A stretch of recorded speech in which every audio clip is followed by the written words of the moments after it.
Okay, so let's unpack this. Because for years, the story of blockchain was, well, it was basically a rebellion, It's right? absolutely the Wild West. Yeah, this digital Wild West. It was this deliberate, almost ideological escape from traditional banks and intermediaries, government oversight. Uh, But looking at the sheer volume of recent developments in our sources today, it is incredibly clear that the sheriffs have officially arrived in town. they're here and they're setting up the rules. Exactly. And not only are they setting up the rules, but governments worldwide are actually building their own digital money from scratch. Right. It's a massive structural shift. Hmm. We're looking at a space that is maturing very, very rapidly. It's moving completely away from that speculative, purely experimental phase. The hype phase. Yeah, the hype phase is over. What we're witnessing now is the build-out of a highly regulated global financial infrastructure. And eventually, this is just going to run entirely in the background of our daily lives. Which is exactly why we're doing this deep dive today. Our mission here is to act as a shortcut for you. We're pulling from a really comprehensive course module titled Blockchain for Beginners, and we're just going straight to the core of what's actually happening. Cutting through the technical jargon. Right, cutting the jargon, ignoring the crazy hype cycles, we are going to explore the actual future of blockchain. So, the new regulatory rule books, the rise of government crypto, and this next wave of internet technology. And understanding this shift is crucial for you, whether you're an investor trying to read the broader market, a tech enthusiast, or honestly just someone wondering what on earth Web3 actually means when it pops up in your newsfeed. Because it pops up everywhere now. It really does. The foundational rules of digital ownership, privacy, and money, they're being rewritten right now. And the decisions being made today are going to dictate how we interact with the digital world for decades. So let's start with the biggest reality check of all in the sources, which is regulation. For blockchain to achieve true mainstream adoption, institutions and builders just need legal clarity. They need to know the rules of the game. Exactly. But regulators have had this massive ongoing headache. They have to figure out how to categorize cryptocurrency. They're constantly wrestling with whether a specific digital token is a currency, a commodity like gold, or a security like a share of stock in a public company. And the way different regions are answering those categorization questions, it's completely reshaping the global industry. If we look at the United States first, the approach has been highly fragmented and fiercely contested. Yeah, it's basically multiple government agencies fighting for jurisdiction over the exact same technology. It's an alphabet soup. You got the SEC, the Securities and Exchange Commission, taking the stance that most crypto tokens are securities, meaning Yeah. they need to be strictly registered and overseen, just like traditional stocks. But then you have the CFTC. Right, the Commodity Futures Trading Commission.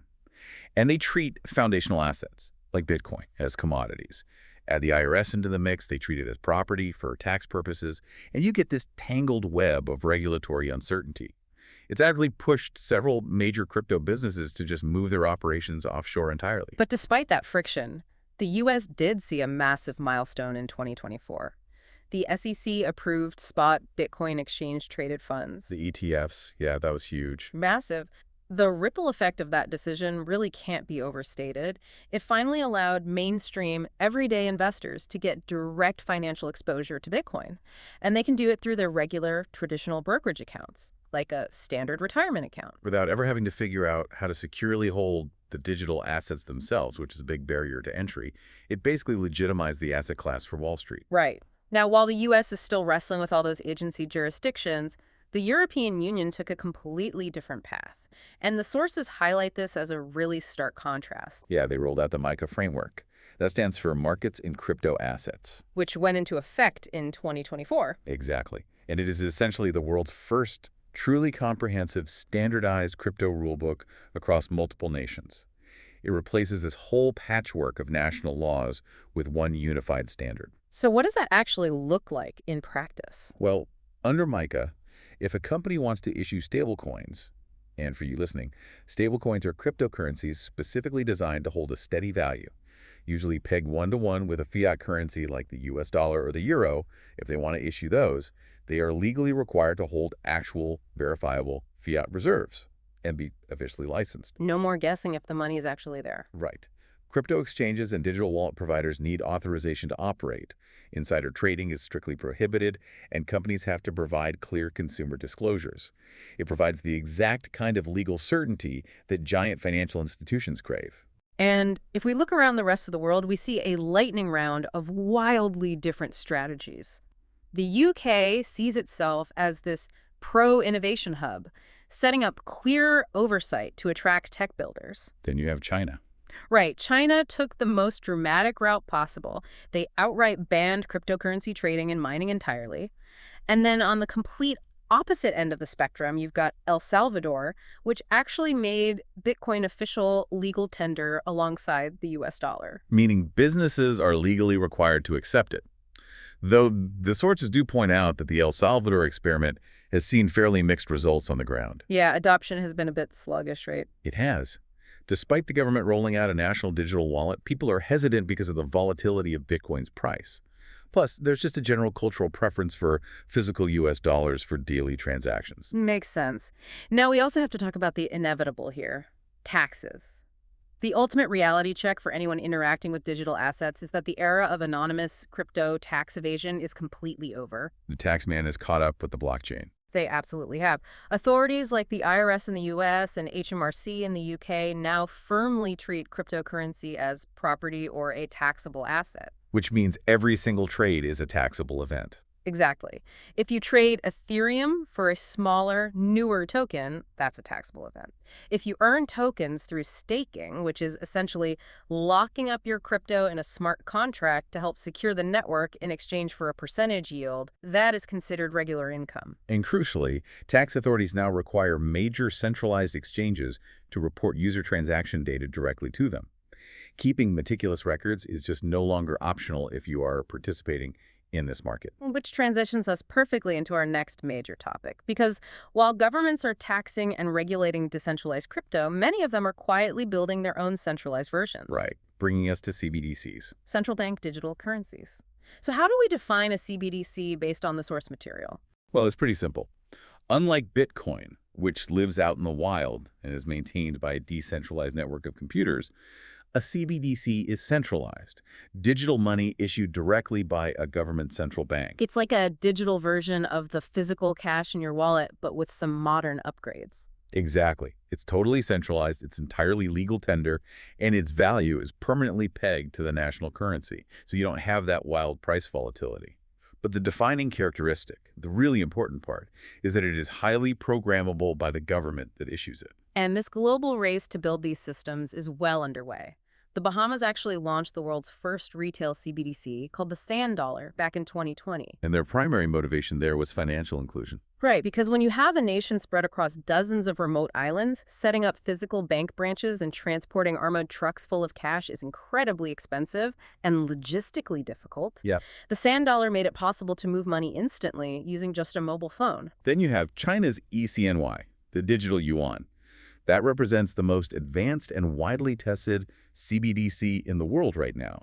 They've rolled it out to millions of citizens across major cities. And the tech is impressive. They have offline capability where users can make chip-based payments by just tapping phones together, even without an internet connection. But the architecture of the ECNY also gives the central bank total visibility into every single transaction made by its citizens. And that level of visibility brings us to the fascinating political debate happening right now in the United States over a potential digital dollar. Now, just to be completely clear with you listening, we are just looking impartially at the arguments laid out in the sources here. We aren't taking sides, just reporting what the texts say. Right, and it's a deep divide based on very different core concerns. Right. On the left, the sources note that the primary focus is often on preventing financial surveillance.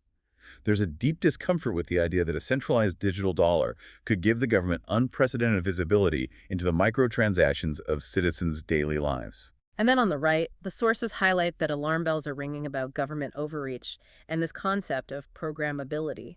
Because a CBDC is just code, the core tension revolves around how that code can be used. On the positive side, programmability could make government aid instant. It could reduce the massive infrastructure costs of handling physical cash and make cross-border payments totally frictionless. But the flip side of programmability is where the debate gets really intense. It means the government could literally put an expiry date on your money. Forcing you to spend it within 30 days to artificially stimulate the economy, for example. Right. Or they could restrict your spending to certain approved categories, maybe blocking you from purchasing certain items if you've exceeded a carbon footprint quota. And theoretically, accounts could be frozen instantly with a keystroke, totally bypassing the traditional commercial banking system. It really forces you to ask yourself, how much of your financial privacy and autonomy are you willing to trade for ultimate digital convenience? That tension over control and autonomy leads us directly into the concept of Web3.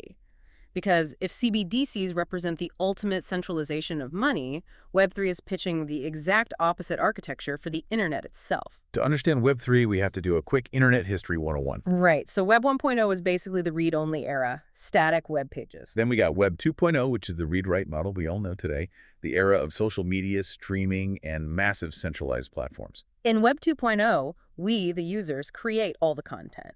We upload the photos, write the posts, record the videos, but giant tech platforms capture almost all the financial upside by harvesting our data and selling our attention to advertisers. You're the product. Exactly, you're the product. Web3 is being designed as the read-write-own era. It's a fully decentralized internet where power and ownership are pushed back to the edges of the network, directly to the users. And the foundational concept driving that vision is decentralized identity.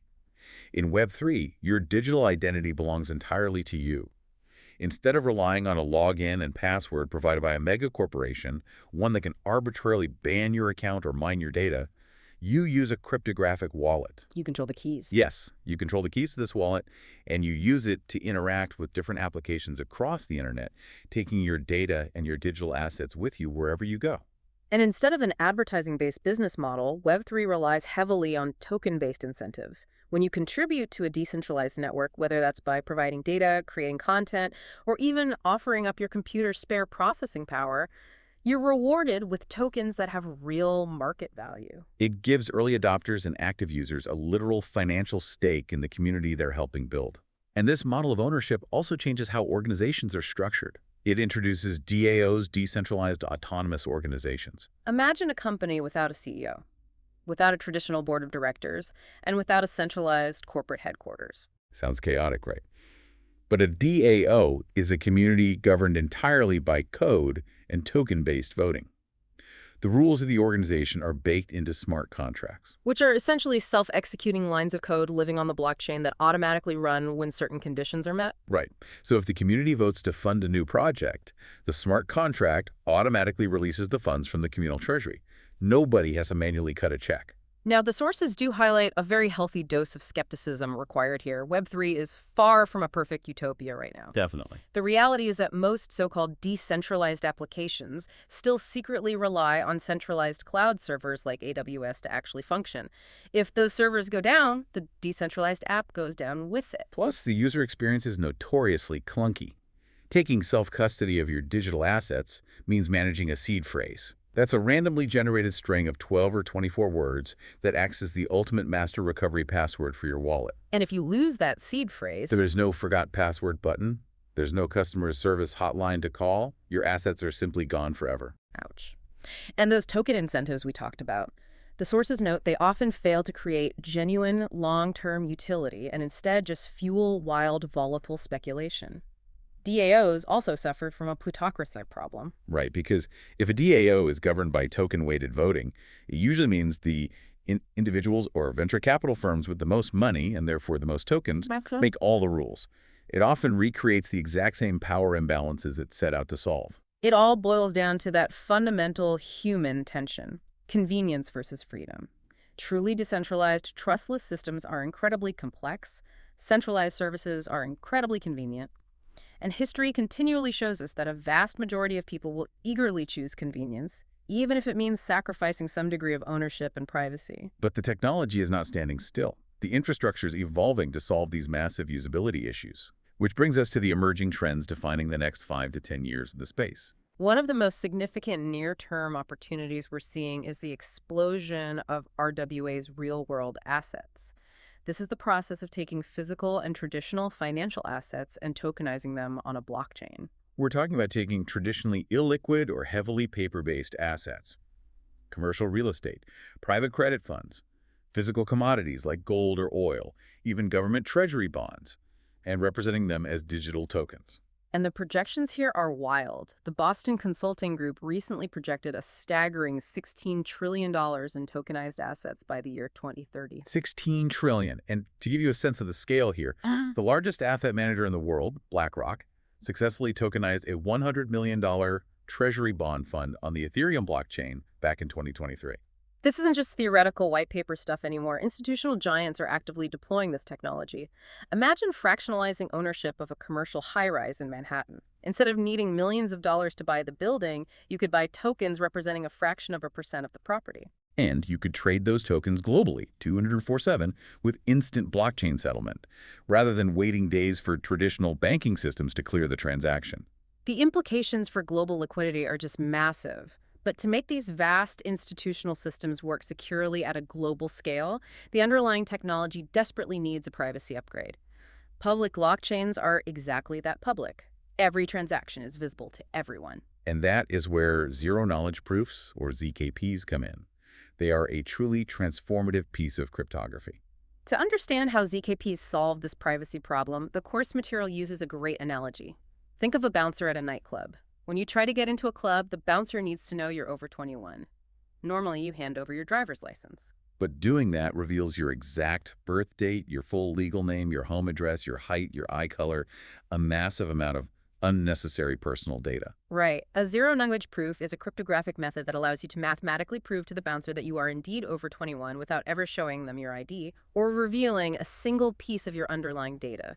You prove you know a piece of information without revealing the information itself. Applying that to finance is revolutionary. You can mathematically prove to a smart contract that you have sufficient funds in your account to execute a massive real estate transaction without ever revealing your total overall bank balance to the public ledger. ZKPs also solve the blockchain scalability problem, right? Yes, developers can bundle thousands of complex transactions together off the main network and then use a single zero-knowledge proof to verify them all at once on the main blockchain. It makes the network exponentially faster and cheaper to use. Alongside the rise of zero-knowledge proofs, we're seeing a massive convergence between blockchain and artificial intelligence. We're seeing major issues with AI right now surrounding data authenticity, especially with deepfakes and AI-generated misinformation. Blockchain hashing can actually be used to cryptographically watermark and verify the original data sets that AI models are trained on, or to prove the authentic origin of a video clip, proving it hasn't been tampered with. We're also seeing the rapid emergence of decentralized compute networks. Training AI requires a massive amount of specialized computing power. Blockchain networks allow individuals and data centers around the world to essentially rent out their spare, unused processing power, Creating a decentralized global supercomputer to help run AI workloads. Moving forward, we're even seeing the groundwork laid for autonomous AI agents that can navigate the internet and directly pay each other for data or services using cryptocurrency, completely bypassing traditional banking rails. But for all of these decentralized applications, tokenized real estate, and AI agents to work seamlessly, these different blockchain networks actually have to be able to talk to each other. Right now, blockchains are heavily siloed. The Ethereum network, the Solana network, the Bitcoin network, they all exist in their own isolated bubbles. Which is why interoperability is the final major technical hurdle mentioned in our sources. The vision is a cross-chain future, a multi-chain internet where digital assets and data flow seamlessly between different networks. But current methods for connecting these chains using pieces of code known as bridges are highly complex and incredibly vulnerable. A bridge works by locking up an asset on one blockchain and minting a representative copy of it on another. Because these bridges hold massive pools of locked assets, they've become massive honeypots for hackers. The infamous Ronin Bridge hack, where over $625 million was stolen due to compromised private keys, is a glaring example of why building secure, trustless interoperability remains one of the industry's biggest ongoing challenges. Bringing all of this together, we really need to look at a balanced scorecard of where we actually are today. Where has blockchain genuinely delivered on its original promises? Well, it has undeniably delivered a functioning, battle-tested, decentralized global digital currency in Bitcoin. It has also provided massive enterprise value in supply chain logistics, tracking goods globally on an immutable ledger to reduce fraud and inefficiency. And for many global corridors, cross-border remittances using crypto are legitimately cheaper and faster than relying on the traditional SWIFT banking system. Conversely, we have to look at where it has significantly underdelivered. Mass retail payments remain a hurdle. Buying a cup of coffee with Bitcoin on the main network is still too slow and volatile for daily use. DAOs still struggle with voter apathy and complex governance issues. And as we mentioned, privacy on basic public blockchains remains terrible for the average user, making them highly susceptible to financial surveillance by specialized analytics firms. So the ultimate scope and success of blockchain won't be decided just by the underlying cryptography. It's going to depend entirely on the regulatory frameworks being debated right now, and whether developers can improve the user experience enough that the genuine benefits finally outweigh the technical complexity. And if you're listening and thinking you want to be part of building that future, this industry is massive. Yeah. And it is definitely not just for software coders. While they desperately need developers and smart contract auditors, the ecosystem is starving for traditional talent. They need project managers to wrangle these massive open source initiatives. They need sharp legal and compliance experts to help companies navigate entirely new frameworks like MiCA in Europe. They need data analysts to read the on-chain metrics and marketing professionals who can explain this complex technology to the masses. We have covered some serious ground today on this deep dive. We've seen how this space has evolved from a rebellious regulatory Wild West into a sophisticated global landscape preparing for $16 trillion in asset tokenization. We've gone from the cypherpunk early days of Bitcoin to the reality of the EU's strict MiCA frameworks, the integration of zero-knowledge proofs, and the imminent arrival of programmable government money. It's a lot to take in. It is. And as we wrap up this exploration, I want to leave you with a final lingering question to mull over. If governments launch programmable CBDCs that track every penny and private markets tokenize every asset we own on blockchains, will our future financial freedom depend entirely on who gets to write the code? Now, that is a provocative thought to leave on. Thank you for joining us on this deep dive into the world of blockchain. The space is evolving faster than almost any other sector out there, constantly shifting the ground beneath our feet. So keep learning, stay critical, and verify everything you read. We'll catch you next time.